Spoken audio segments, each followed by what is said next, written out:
Tulad po dito sa Manila North Port ay may mga stranded din pong pasahero dyan sa Parañaque Integrated Terminal Exchange dahil pa rin sa Bagyong Pepito. At nandyan live si Bam Alegre. Bam!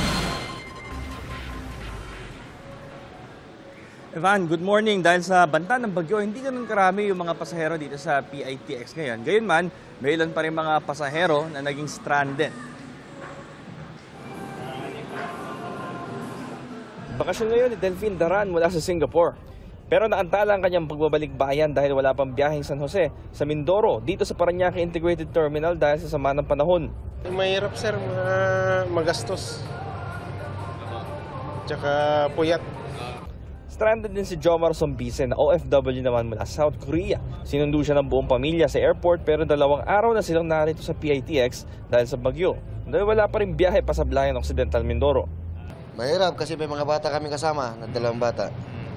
Siyempre sa tulog, sa upuan lang. Tapos yung maleta, yun ang ginagawang tulugan ng isa kong anak.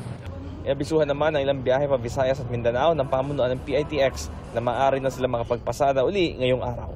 Pwede na po magpa-schedule ng bus. Okay na po.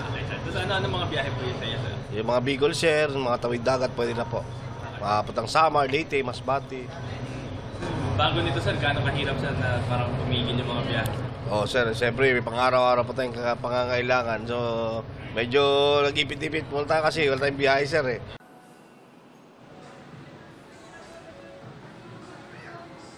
So, Van, ito ang sitwasyon dito sa Parañaque Integrated Terminal Exchange. Nandito na yung ilang mga pasahero na sasakyan ng EDSA Bus Carousel.